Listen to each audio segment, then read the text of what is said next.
नमस्कार और जय हिंद साथियों। आज की इस बेहद महत्वपूर्ण और प्रशासनिक तंत्र में हलचल पैदा कर देने वाली सुबह देश के प्रमुख महकमों श्रम मंत्रालय, वित्त मंत्रालय और सीधे प्रधानमंत्री कार्यालय से जुड़ी एक ऐसी अहम और अप्रत्याशित खबर सामने आ रही है जिसने देश के 78 लाख ईपीएस पाए 5 करोड़ से अधिक कर्मचारियों के संघर्ष को एक नया और निर्णायक मोड़ दे दिया है। हमारे इस विशेष महा बुलेटिन में आप सभी दर्शकों का हार्दिक स्वागत है।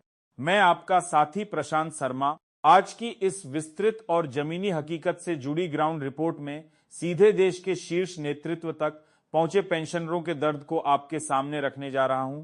प्रधानमंत्री जी को सौंपे गए ज्ञापन, हालिया धरना प्रदर्शन के बाद की रणनीतिक रूपरेखा, जीवन प्रमाण पत्र के नाम पर रोकी जा रही पेंशन की तकनीकी समस्या और राष्ट्रीय संघर्ष समिति के उस बड़े एक्शन प्लान पर बात करेंगे जो सीधे आपके बैंक खाते और आपकी सामाजिक गरिमा से जुड़ा हुआ है। यदि आप भी सोशल मीडिया पर वही पुरानी बातें सुनकर, रोज रोज नए थंबनेल वाली भ्रामक खबरें देखकर और एक ही बात को बार बार दोहराने वाले काल्पनिक वीडियो से हताश और परेशान हो चुके हैं, तो अगले कुछ पल ध्यानपूर्वक इस विश्लेषण को समझिए और इस वीडियो को अंत तक जरूर देखिए, क्योंकि आज साझा की जा रही एक एक जानकारी आपके और आपके परिवार के भविष्य से जुड़े अहम पहलुओं को स्पष्ट करती है। आज हम किसी भी तरह की अफवाह पर बात नहीं करेंगे, बल्कि हालिया घटनाक्रमों, सांसदों के माध्यम से सरकार तक पहुंचे वास्तविक मुद्दों और देश के ईपीएस पंसुक पेंशन भोगियों की जायज मांगों का ऐसा सच्चा और पारदर्शी ब्यौरा आपके सामने रखेंगे जो तथ्यों पर आधारित है।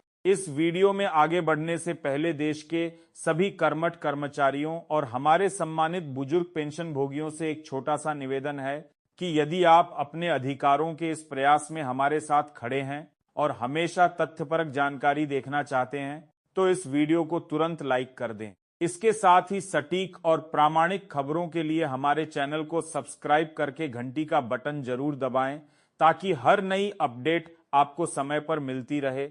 आपका समर्थन इस आवाज को सीधे नीति निर्माताओं और प्रशासनिक अधिकारियों तक पहुंचाने में मदद करता है।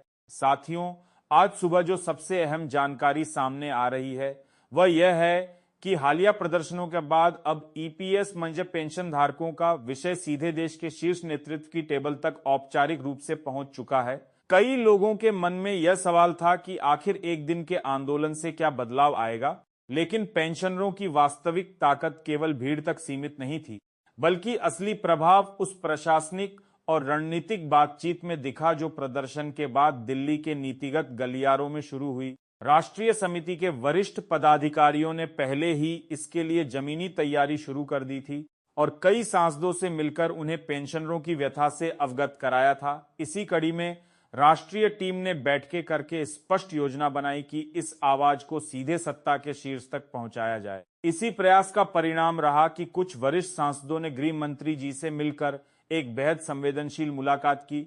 इस बैठक के दौरान उन्होंने देश भर के 78 लाख ईपीएस पंची पेंशनरों की दयनीय आर्थिक स्थिति, उनकी बढ़ती उम्र, स्वास्थ्य संबंधी जरूरतों और बुजुर्ग पेंशनरों की बढ़ती परेशानियों की सच्चाई को सामने रखा। उन्होंने स्पष्ट किया कि जिन कामगारों ने अपनी पूरी जवानी देश के विकास में लगा दी, उन्हें आज 80 से 85 साल की उम्र में अपनी नियमित दवाइयों तक के लिए संघर्ष करना पड़ रहा है। सूत्रों के अनुसार गृह मंत्री जी ने इस मामले की गंभीरता को आश्वस्त किया कि वे इस संबंध में श्रम मंत्री जी से बातचीत कर इसका न्यायसंगत हल निकालने की दिशा में पहल करेंगे।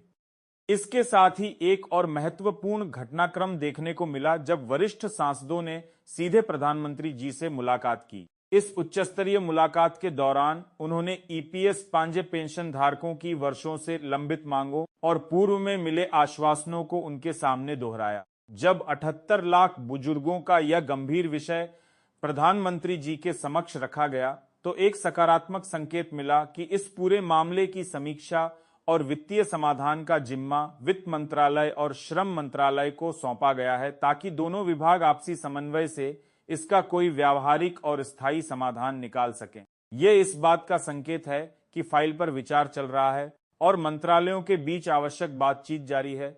इस बैठक की जानकारी और तस्वीरें तुरंत राष्ट्रीय नेतृत्व तक पहुंची।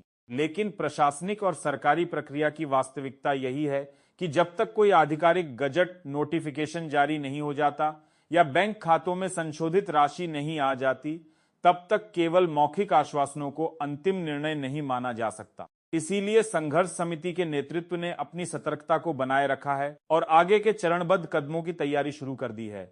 इसके अलावा हाल के दिनों में तकनीकी कारणों और बैंकों के तालमेल के अभाव के चलते कई ईपीएस पंजी पेंशन भोगियों की मासिक पेंशन समय पर खातों में न पहुंचने की शिकायतें भी सामने आई हैं। जब बुजुर्ग अपनी दवाइयों और घरेलू खर्चों के लिए बैंक जाते हैं तो उन्हें यह कहकर लौटा दिया जाता है कि सिस्टम में पेंशन होल्ड पर है। नए आईटी सर्वर में बायोमेट्रिक और डेटा मिसमैच के चलते या बढ़ती उम्र के कारण उंगलियों के निशान न मिलने से जीवन प्रमाण पत्र पेंडिंग रह जाने के कारण भुगतान अटक जाता है। दफ्तरों में जाने पर केवल सर्वर डाउन होने की बात कही जाती है। ऐसे में मात्र 1,000 रुपए जैसी मामूली पेंशन पर आश्रित बुजुर्गों के लिए घर चलाना कठिन हो जाता है।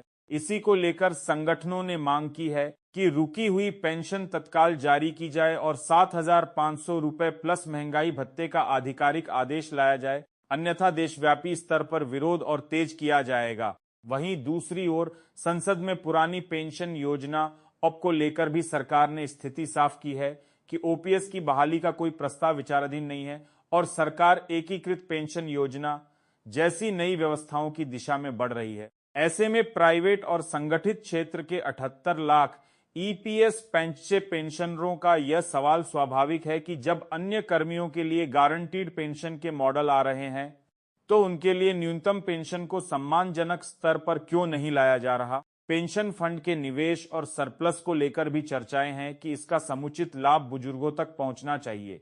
साथ ही सुप्रीम कोर्ट के आदेश के बाद उच्च पेंशन के मामलों में आ रही कागजी अड़चनों और संशोधित पीपीओ जारी करने में हो रही देरी को भी दूर करने की मांग उठाई गई है। विशेषज्ञों के अनुसार यदि ईपीएस पेंशन की न्यूनतम पेंशन को बढ़ाकर 7,500 रुपए प्रति माह और महंगाई भत्ता किया जाता है तो इसके वित्तीय प्रबंधन के लिए ईपीएफओ के फंड और बजटीय आवंटन का सही संतुलन बनाया जा सकता है। आने वाले समय में संगठन जिला स्तर पर प्रशासनिक जागरूकता अभियान चलाने की तैयारी में है। जिन पेंशन भोगियों की पेंशन रुकी हुई है उन्हें सलाह दी जाती है कि वे तुरंत अपने बैंक खाते डीबीटी और आधार मैपिंग जांचें तथा फेस ऑथेंटिकेशन के माध्यम से अपना डिजिटल लाइफ सर्टिफिकेट पुनः जमा करवाएं। साथियों, यह रिपोर्ट 78 लाख बुजुर्गों के सम्मान और अधिकार से जुड़ी एक अहम जानकारी है।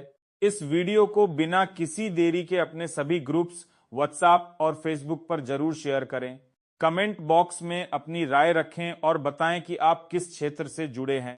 हमारे चैनल को सब्सक्राइब करके घंटी का बटन जरूर दबाएं ताकि हर प्रामाणिक जानकारी आप तक पहुंचती रहे।